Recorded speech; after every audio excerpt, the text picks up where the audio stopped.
I'm 40 years old now. In September 21, roughly a month before my 38th birthday, I was diagnosed with glioblastoma. I was having a string of chronic migraines for about 3 weeks, or I thought they were migraines, to the point where I was getting sick from them. One day, so much so that I asked my partner to take me to the hospital. I thought I had food poisoning. That's how much these headaches were affecting me, only to find out they weren't migraines. There was a tumor inside my brain.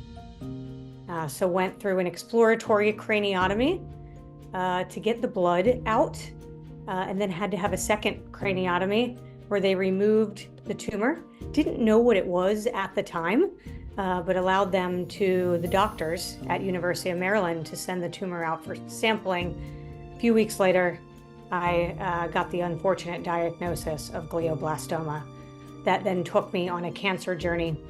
I went through the standard of care, radiation and the temozolomide, and then I was presented with an opportunity to participate in Dr. Woodsworth's blood-brain barrier ultrasound study.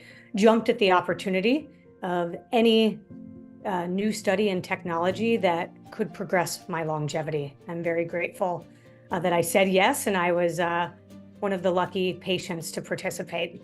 At the most basic level, I understood that they were using ultrasound technology to create bubbles in my brain that would open up airways and allow the chemo to work more effectively.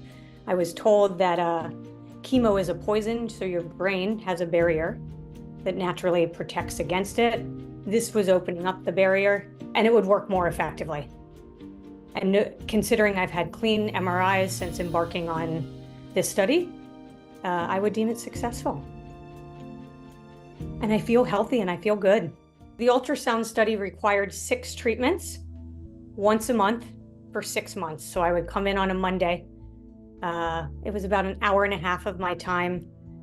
Started with getting the IV administered meds to reduce pain, make me a little more comfortable knowing that I was going in for a 45+ minute MRI and couldn't move. And this ensured that they could both administer an MRI while delivering the blood-brain barrier ultrasound treatment. The treatment was outstanding. As you can imagine, when I started the blood-brain barrier and there were evolutions in the technology as I participated in the study, and as a very willing and forward-thinking patient, I was one of the individuals to trial some of these new technologies. But I got through it because of the staff. So friendly, personable, empathetic. It's an incredibly intimidating technology and experience, and I don't know that it would have been as rewarding had it not been for the people and the experts at University of Maryland. I consider myself cancer-free. I go in for routine MRIs every 3 to 4 months. Each one gets pushed out because they continue to be clean MRIs.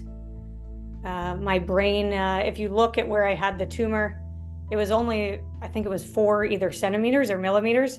On an MRI, it appears much bigger. But even the quote unquote hole in my brain continues to shrink with every MRI. So it indicates healing. And overall, I feel good.